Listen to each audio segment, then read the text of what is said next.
Tell us about the findings in the report that was just released. The latest measurements taken at Mauna Loa in Hawaii indicate a CO2 level of 400 parts per million.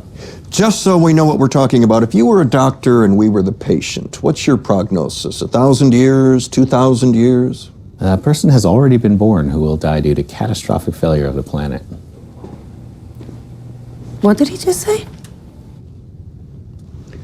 Okay, can you expand on that? Sure. The last time there was this much CO2 in the air, the oceans were 80 feet higher than they are now. Two things you should know. Half the world's population lives within 120 miles of an ocean. And the other? Humans can't breathe underwater. You're saying the situation's dire. Not exactly. Your house is burning to the ground, the situation's dire.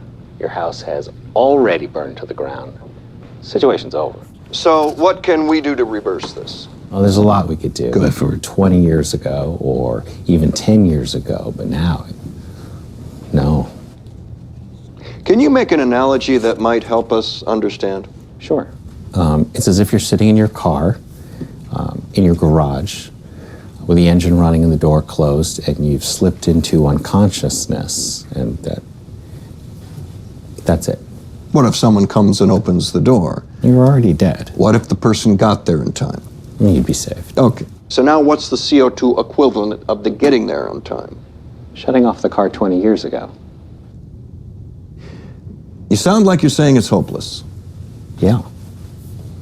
Is that the administration's position or yours? There isn't a position on this any more than there's a position on the temperature at which water boils. The administration, let me try to, your administration. And don't forget, I need you to supports wind and stretch solar, 40. clean coal, nuclear power, raising fuel economy standards, and building a more efficient electrical grid. Yes. And? That would have been great. Let's see if we can't find a better spin. People are starting their weekends. The report says we can release 565 more gigatons of CO2 without the effects being It calamitous. says we can only release 565 gigatons. So what if we only release 564? Well, then we would have a reasonable shot at some form of dystopian post-apocalyptic life. But the carbon dioxide in the oil that we've already leased is 2,795 gigatons. So,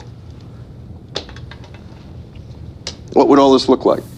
well, mass migrations, food and water shortages, spread of deadly disease, endless wildfires, way too many to keep under control, and storms that have the power to level cities, blacken out the sky, and create permanent darkness.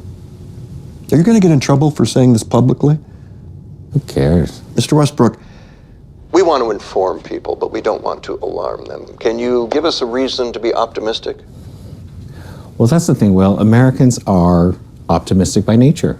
And if we face this problem head on, if we listen to our best scientists and act decisively and passionately, I still don't see any way we can survive. Okay. Richard Westbrook, Deputy Assistant Administrator of the EPA. Thank you for joining us. Thanks for having me. This is Newsnight. We'll be back right after this.